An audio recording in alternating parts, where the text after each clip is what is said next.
colorful books like these ones are the translated ones.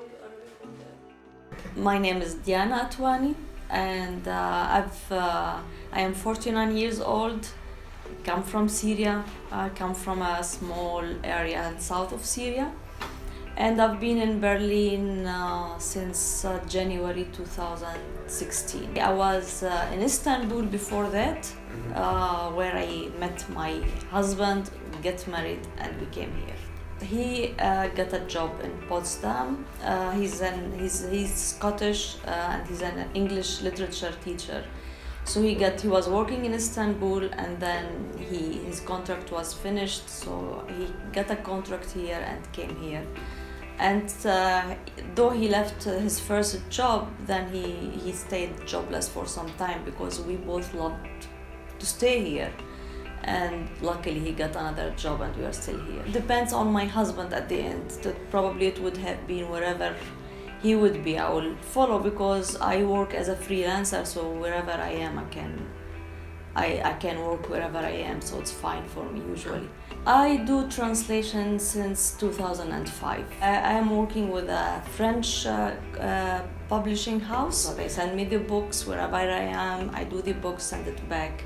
But I work with the publication house who's in Lebanon.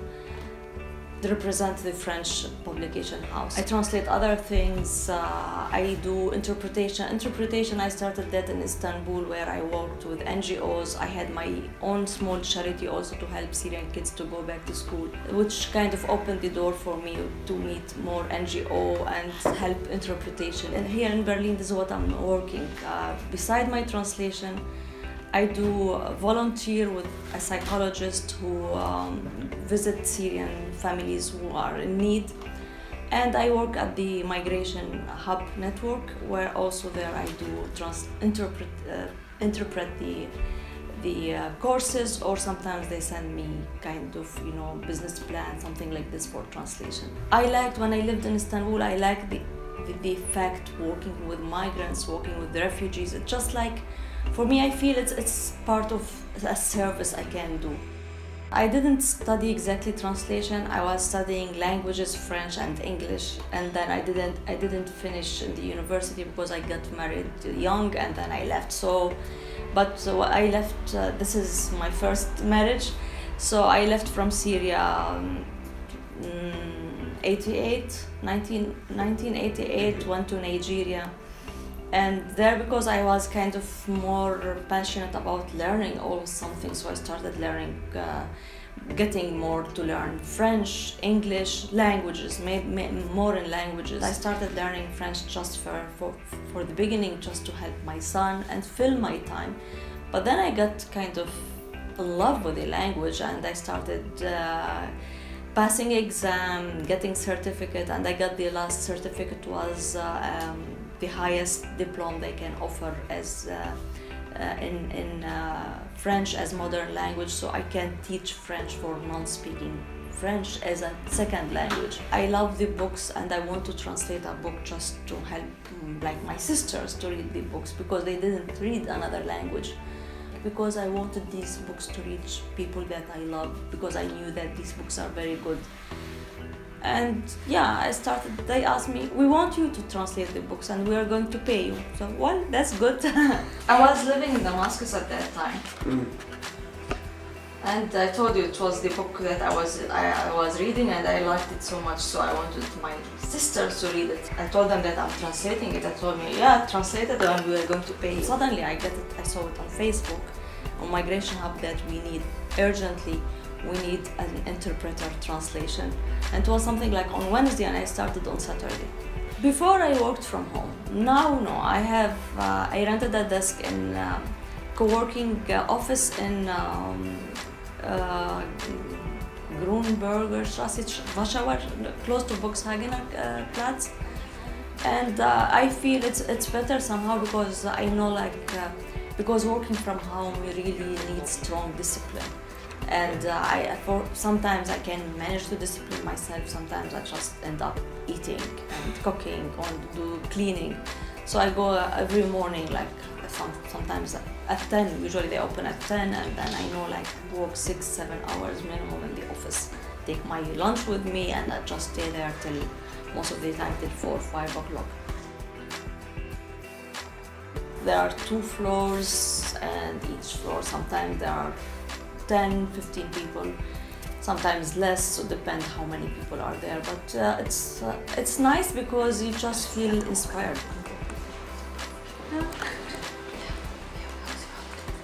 Everyone's working, and it's mainly creative people. I don't know, artists, people. There are people who they have their own laptops and they are just kind of resident there. So I pay for month by month for like 12 to 15 hours a month. To be honest, I would like to be in a bigger company as long I can always do what I'm doing. Probably if I speak German, then it will be easy for me to work in companies, because yeah, I would love to have like, you know, fixed income. Not sometimes I get like in June I had like 2 books to do, a comic book and an esoteric book at the same time, and I had like deadline for both of them, but I couldn't say no because it was an opportunity. Okay, some money coming, you know. But if I have like, it can work the same thing in a big company, I wouldn't mind for sure. I've done almost 1 year with Deutsche Academy, and I was at the end frustrated because it was nice. I felt like, oh, I'm doing very well because yeah, it's like beside English, I speak very good French and Italian. And Arabic for sure as my mother tongue. And when I learned Italian and French, it wasn't really that difficult. It just went so smooth. Maybe because I was younger. But with German, like at the beginning, few courses I was doing very well. But then after that, just like kind of reached one level and I couldn't go further. I'd love to be better in German, and because this is an opportunity for me to work between German and Arabic. German, yeah, mainly German, because I always work into my own language, translate into my own language. So that will open, I'm sure it will open for me more opportunities. But so far, I don't know if I will reach this level. I studied before in Switzerland, Italian, and we had always to pass an exam every time before we moved to the next class. So I just felt like I reached B2, and I wasn't B2, and this is why I thought, oh no, I don't want to be flattered that I am B2. I'm not. So I hope I'll see with the next, probably tomorrow I'll go to Humboldt University and see when I can start. My husband was before me in Tempelhof. I lived there around like 7-8 months. My husband lived before me there almost 1 year. We didn't like Tempelhof, and we wanted to be in our own place. We lived in a furnished place, and we just couldn't feel that we are in our place. And then from Tempelhof we moved here. But to be honest, if I was myself alone looking for a place, I wouldn't have much chances, because always the thought that she's Syrian. I don't know. I don't want to speak about this thing, but sometimes you will face this thing. So because we moved together and we are always like, it helps. It's kind of, you know, it bothers me to speak it, but it helps because he's British. So because I have lots of friends who are Syrian trying to look for a place, and sometimes just the idea of they're Syrian that no, we don't want to rent. So yeah, it wasn't that difficult, thanks to my husband. And to be honest, to say it, like even like when we travel abroad and go, sometimes, although I have a permit, but sometimes there are more looking and searching, you're Syrian, or you're this, but he's next to me, then it's easier. Recently my bank account was closed down. Like I had my first time when I came here, after I get the permit, I get a bank account in Post Bank, and then suddenly they close it for no reason, and they just put me in this hustle of looking for a place. And it was a kind of annoyed me a lot that I even thought to go to a lawyer. It touched this button that, oh, you are Syrian, that we can do anything. And you know, it used to always annoy me whenever I had to apply for a visa to do this thing.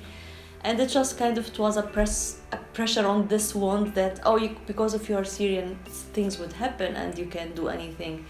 And I wanted to have an action against it, but I couldn't. But I had to run like from bank to bank. Can I open an account? No. Are you Syrian? Can I open an account?